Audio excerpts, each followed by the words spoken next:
और चलिए आपको सीधा चंदौली लेकर चलते हैं, जहां पर सीएम योगी आदित्यनाथ जनसभा को संबोधित कर रहे हैं। पावन धरा को कोटि कोटि नमन करते हुए चंदौली के जनता जनार्दन का मैं हृदय से अभिनंदन करता हूं, स्वागत करता हूं। मंच पर उपस्थित भारतीय जनता पार्टी के पूर्व प्रदेश अध्यक्ष, लोकप्रिय सांसद और 2024 के लोकसभा चुनाव में भारतीय जनता पार्टी के प्रत्याशी डॉक्टर महेंद्र नाथ पांडे जी, राज्यसभा की माननीय सांसद श्रीमती दर्शना सिंह जी, श्रीमती साधना सिंह जी, प्रदेश सरकार में मंत्रिमंडल के मेरे सहयोगी अनिल राजभर जी, माननीय विधायक श्री सुशील सिंह जी, माननीय विधायक रमेश जायसवाल जी, माननीय विधायक कैलाश खरवार जी, माननीय विधायक त्रिभुवन राम जी, मंच पर उपस्थित लोकसभा के प्रभारी ओंकार केसरी जी, संयोजक सर्वेश कुशवाहा जी, सुहेल देव राजभर पार्टी के अध्यक्ष बबलू राजभर जी, भारतीय जनता पार्टी के जिला के अध्यक्ष श्री काशीनाथ सिंह जी, जिला प्रभारी श्रीमती अनामिका चौधरी जी, निषाद राज पार्टी के श्री अरविंद कुमार बिंद जी, अपना दल के उदित नारायण पटेल जी, भारतीय जनता पार्टी के मेरे सभी उपस्थित बहनों और भाइयों, चंदौली की मेरी उपस्थित सभी जनता जनार्दन, मैं आप सबको इतनी भीषण गर्मी में भी पूरे देश की आवाज के साथ अपने आप को जोड़ने के लिए हृदय से स्वागत करता हूं। बहनों और भाइयों,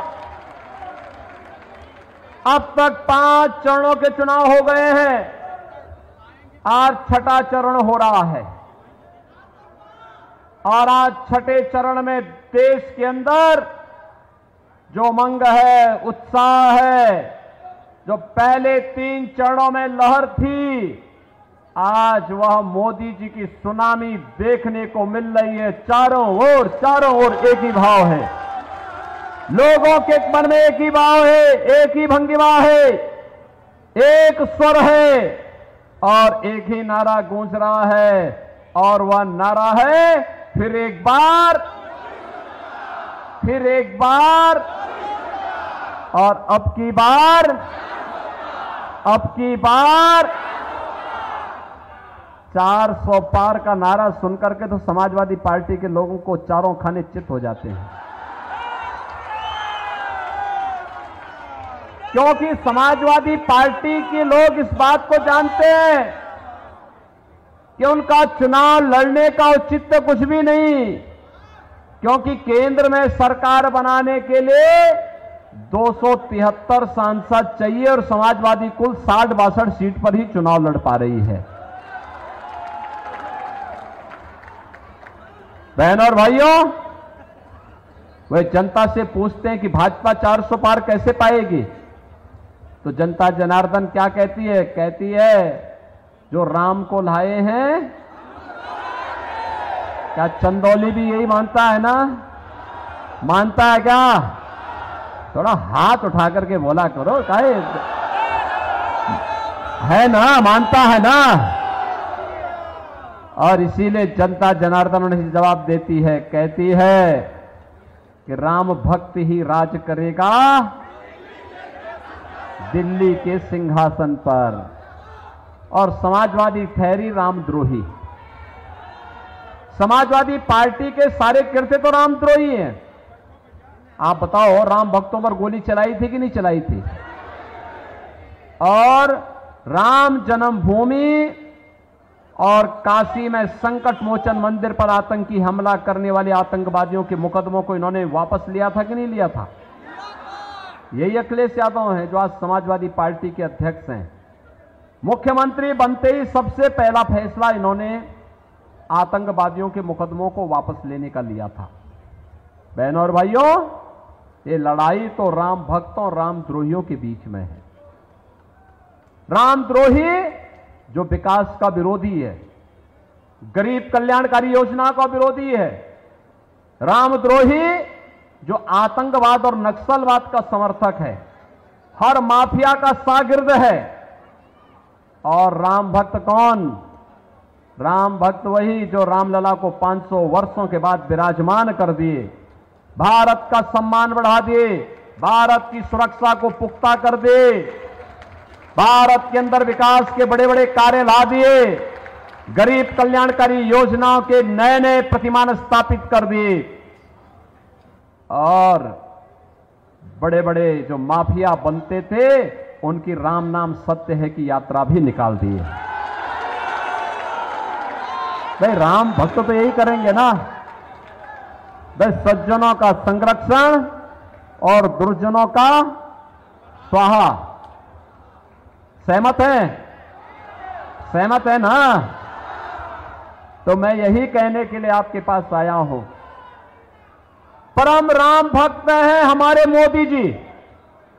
मोदी जी के नेतृत्व में 500 वर्षों का इंतजार समाप्त हुआ। अयोध्या में रामलला फिर से विराजमान हुए और जो आपका संकल्प था, आपके पूर्वजों का संकल्प था कि रामलला हम आएंगे, मंदिर वहीं बन गया ना।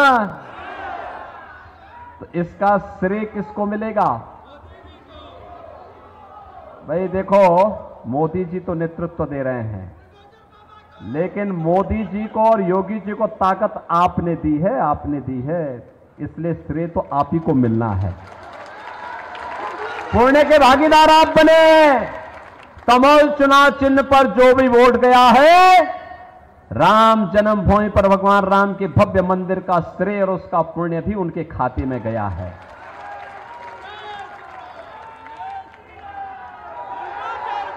और मोदी जी के नेतृत्व में दुनिया के अंदर भारत का सम्मान किस कदर बढ़ा है। आज दुनिया भारत को सम्मान की निगाहों से देखती है। समाजवादी पार्टी की सरकार के समय उत्तर प्रदेश और कांग्रेस की सरकार समय देश के सामने पहचान का संकट खड़ा हो गया था। आज दुनिया के अंदर सम्मान बढ़ा है, सुरक्षा पुख्ता हुई है। अब कोई घुसपैठ नहीं करता हमारी सीमाओं में, आतंकी वारदात नहीं होती है। पहले आतंकी घटनाएं घटित होती थी, सुबह उठते थे, समाचार पत्र पढ़ते थे, पहला समाचार भ्रष्टाचार का, घोटाले का, और शाम को होते होते किसी बड़ी आतंकी वारदात की समाचार आते थे। बहनों और भाइयों, आज आतंकवाद समाप्त, नक्सलवाद समाप्त। अब तो पटाखा जोर से फट जाए तो पाकिस्तान पहले सफाई देता, कहता साहब मेरा हाथ नहीं है। बोलता है ना, बोलता है ना, क्योंकि उसे मालूम है नया भारत है, छेड़ेगा नहीं, लेकिन कोई छेड़ेगा तो उसको छोड़ेगा भी। मजबूत भारत है, मजबूत सरकार होती है तो मजबूत देश भी होता है। और भारत अपनी विकास की यात्रा को भी आगे बढ़ा रहा है। विकास की यात्रा किस कदर, हाईवे 2 लेन, 4 लेन, 6 लेन, 12 लेन के, रेल, वंदे भारत, अमृत भारत, नमो भारत। अब मीटर गेज से छुक छुक चलने वाली ट्रेन नहीं है, अब तो बुलेट की स्पीड के साथ चलने वाली ट्रेन मोदी जी ने देशवासियों को दी है। Metro, ropeway, 1 district 1 medical college, AIIMS, IIT, IIM, IIIT, NIT, world class university, ये सब आज हमारी पहचान विकास के बन रहे हैं। वाटरवे का सबसे अधिक लाभ हमारे चंदौली वासियों को मिलने वाला है। और विरासत का सम्मान कैसे होना चाहिए बहनों और भाइयों, अगर इसका नमूना देखना हो तो पंडित दीनदयाल उपाध्याय जी का जो स्मारक बना है यहीं पर, आप वहां जाकर के देखो। काशी में काशी भगवान काशी विश्वनाथ का धाम देखो, भगवान मार्कंडेश्वर महादेव का धाम देखो, क्या सुंदर हो गया है। पांडे जी ने एक एक पाई जुटा जुटा करके आज उसको क्या सुंदरीकरण दे दिया है। बहनों और भाइयों, ये होता है विकास। कोई सोचता था चंदौली में मेडिकल कॉलेज बनेगा, कोई सोचता था? आज तो बाबा कीनाराम जी के नाम पर उनकी स्मृतियों को जीवंत बनाए रखते हुए मेडिकल कॉलेज बन गया ना, चंदौली में बन गया ना, कोई संदेह? चंदौली की सड़कें भी अब 2 लेन और 4 लेन की हो रही हैं और फ्लाईओवर भी बन रहे हैं, खूब बन रहे हैं। सिंचाई के लिए नई नई सुविधाएं यहां उपलब्ध कराई जा रही हैं। विकास का वह हर कार्य आपके जनपद में आया है जिसकी यहां पहले लोगों ने कभी सोचा होगा कि अगर ये हो जाता तो अच्छा होता, आज वो हो गया है। बहनों और भाइयों, और गरीब कल्याणकारी योजनाओं का क्या हाल? आप सोचो, मोदी जी 4 वर्ष से 80 करोड़ लोगों को फ्री में राशन दे रहे हैं भारत के अंदर, अगले 5 वर्ष तक निरंतर जारी रखेंगे। और दूसरी तरफ पाकिस्तान है, 23 करोड़ की कुल आबादी, वो भी भूख से मर रही है। और मैं इसीलिए कहता हूं, जो पाकिस्तान का राग अलापते हैं वे पाकिस्तान चले जाएं, कृपया पाकिस्तान जाएं, भारत पे बोझा न बने। पाकिस्तान में कोई उनको भीख भी नहीं देने वाला है। बहनों और भाइयों, ये भारत है, 80 करोड़ लोगों को फ्री में राशन दे रहा है, और जितनी पाकिस्तान की आबादी है उससे बड़ी आबादी को भारत गरीबी रेखा से उभारने में 10 वर्ष में मोदी जी के नेतृत्व में सफल हुआ है। बहनों और भाइयों, 60 करोड़ लोगों को, 60 करोड़ लोग प्रतिवर्ष 5 लाख रुपए की आयुष्मान भारत के कार्ड की सुविधा प्रतिवर्ष पा रहे हैं। 50 करोड़ लोगों के जनधन अकाउंट खुल गए हैं। 12 करोड़ किसान प्रधानमंत्री किसान सम्मान निधि का लाभ प्राप्त कर रहे हैं, और उसमें ज्यादा किसान आपके चंदौली के हैं, क्योंकि चंदौली कृषि बाहुल्य क्षेत्र है। 12 करोड़ घरों में शौचालय बन गया है। 10 करोड़ घरों को उज्ज्वला योजना का कनेक्शन भी मिल गया है। हमने तो यूपी में एक और व्यवस्था की है कि होली और दीपावली में उज्ज्वला योजना के कनेक्शन धारियों को फ्री में एक भरा हुआ सिलेंडर उपलब्ध करवाएंगे, और हम दे रहे हैं। 4 करोड़ गरीबों के मकान बन गए हैं, और मोदी जी ने घोषणा की है 4 जून को जब फिर एक बार मोदी सरकार बनेगी तो 70 वर्ष से ऊपर के हर एक बुजुर्गों को प्रतिवर्ष 5 लाख रुपए की आयुष्मान भारत की कार्ड की सुविधा देंगे उपचार के लिए। जितने बचे हुए गरीब होंगे उन गरीबों को एक एक आवास उपलब्ध करवाएंगे, मकान बना करके उन गरीबों को भी देंगे। श्रमिकों और गरीबों के, अनाथों को, निराश्रित बच्चों के लिए क्या सुविधा होनी चाहिए, अटल आवासीय विद्यालय उसके नमूने हैं। अनिल राजभर हमारे मंत्री हैं इस विभाग के, आप जाइए थोड़ा उन विद्यालयों में जाकर देखिए, गरीबों के बच्चों के लिए कैसे हाई क्लास विद्यालय बन रहे हैं। एक तरफ विकास है, गरीब कल्याण भी है, सुरक्षा भी है, सम्मान भी है, और विरासत को आगे बढ़ाने के लिए आपकी आस्था को भरपूर सम्मान है। काशी में काशी विश्वनाथ धाम है, तो अयोध्या में प्रभु राम का भव्य मंदिर का निर्माण भी है। बहनों और भाइयों, इतना सब कुछ हुआ है, लेकिन इस सब के बावजूद जब विपक्ष चारों खाने चित है तब गुमराह कर रहा है। उसने झूठ का सहारा लेना प्रारंभ कर दिया है। क्या बोलता है? कहता है कि भाजपा आएगी तो संविधान बदल देगी। अरे बाबा साहब भीमराव अंबेडकर को तो सर्वाधिक सम्मान भारतीय जनता पार्टी ने और मोदी जी ने दिया है। मोदी जी ने घोषणा की है, क्या घोषणा की है? मोदी जी ने 10 वर्ष में पंचतीर्थ बाबा साहब भीमराव अंबेडकर के बनाए हैं, लेकिन कांग्रेस का और समाजवादी पार्टी का घोषणा पत्र कहता है कि सत्ता में आएंगे तो अनुसूचित जाति, जनजाति और पिछड़ी जाति के आरक्षण में से कुछ हिस्सा काट करके मुसलमानों को देंगे। भाजपा विरोध कर रही, कह रहे हैं कि धर्म के आधार पर आरक्षण नहीं हो सकता, आरक्षण अनुसूचित जाति, जनजाति और केवल पिछड़ी जाति के लोगों को मिलेगा, किसी मुस्लिम को आरक्षण नहीं मिल सकता है।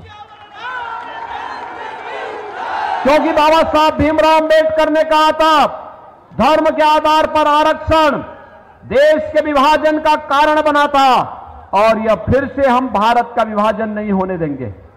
लेकिन कांग्रेस के नेतृत्व में ये लोग भारत के विभाजन की आधारशिला रखना चाहते हैं। बहनों और भाइयों, इनका मैनिफेस्टो कहता है कि सत्ता में आएंगे तो भारत के अंदर पर्सनल कानून लागू करेंगे। पर्सनल कानून का मतलब जानते हैं आप? तालिबानी शासन। बेटी स्कूल नहीं जा पाएगी, महिलाएं बाजार नहीं जा पाएंगी, घर के अंदर बुर्का पहन करके दुबक करके रहना पड़ेगा। ये शरिया कानून भारत के अंदर कतई नहीं लागू होने देंगे, कतई भारतीय जनता पार्टी लागू नहीं होने देगी। भारतीय जनता पार्टी बाबा साहब भीमराव अंबेडकर के द्वारा बनाए गए संविधान से चलेगा। भारत किसी भी शरीयत कानून को कतई नहीं मानेगा और यह घोषणा मोदी जी ने पहले ही कर दी है। ये तीसरी बात क्या कह रहे हैं? कहते हैं आएंगे तो आने पर अल्पसंख्यकों की रुचि के अनुसार खान पान की स्वतंत्रता देंगे। बहनों और भाइयों, मैं पूछना चाहता हूं, बहुसंख्यक और अल्पसंख्यक का खाना तो सामान्यतः एक जैसा ही होता है। अरे चावल बहुसंख्यक खाता होगा तो अल्पसंख्यक भी खाता होगा, बाटी चोखा बहुसंख्यक खाता होगा तो अल्पसंख्यक भी खाता होगा, दाल और सब्जी ये बहुसंख्यक खाता होगा तो अल्पसंख्यक भी खाता होगा।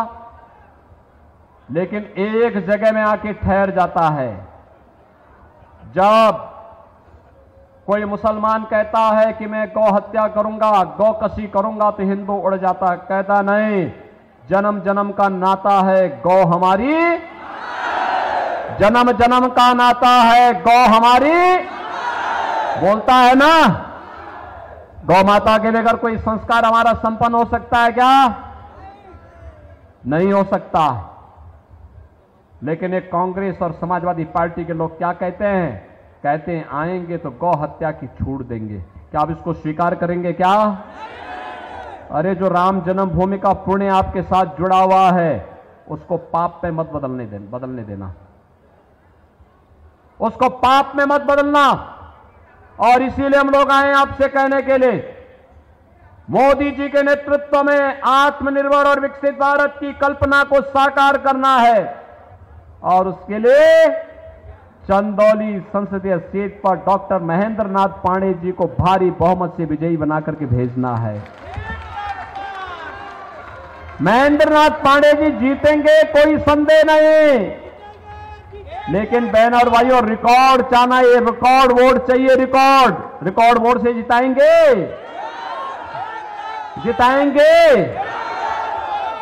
इसी रिकॉर्ड बनाने के लिए मैं कहने के लिए आया हूं। देखो, दिन हो या रात, निरंतर चलने वाला व्यक्ति, सहजता सरलता की प्रतिमूर्ति, लगातार आपके लिए संघर्ष करने वाला व्यक्ति, सुख दुख में खड़ा होने वाला व्यक्ति, आपके विकास के लिए समर्पित भाव के साथ अगर दिल्ली में है तो उनकी नजर चंदौली में ही लगी रहती है। विकास के किसी मुद्दे को लेकर के लगातार प्रयास करते हैं और आज इसीलिए हम लोग आपके पास आए हैं कि पांडे जी को एक बार फिर से चंदौली में सांसद बना के भेजना है। बनाएंगे? बोलो चंदौली वासियों, बना के भेजेंगे, जिता के भेजेंगे। थोड़ा दोनों हाथ उठा करके मुझे आश्वस्त करिए, जहां तक मेरी आवाज जा रही है, दोनों हाथ उठाकर बताइए, पांडे जी चुनाव जीत के जाएंगे ना रिकॉर्ड वोटों से? लेकिन इसके लिए आपको दो काम करने होंगे। करेंगे? पहला काम, कल से 31 मई तक आपके पास 6 दिन मिलेंगे। 6 दिन के अंदर आप में से हर व्यक्ति प्रतिदिन 5-5 परिवारों के पास जाएंगे। 5-5 परिवारों के पास जाइए, कमल खिलाने के लिए, आत्मनिर्भर और विकसित भारत के लिए और राम राज्य की संकल्पना को पूरा करने के लिए, फिर से मोदी जी को प्रधानमंत्री बनाने के लिए उन लोगों को कमल चुनाव चिन्ह पर वोट देने के लिए प्रेरित करना है, उनसे अनुरोध करना है। करेंगे? तैयार करना है उनको, करेंगे? और चुनाव के दिन ये लगभग 100 से लेके 125 वोट हो जाएगा। इन 100 से 125 लोगों को मतदान केंद्र में ले जाकर के मतदान कराना है। कराएंगे? कराएंगे?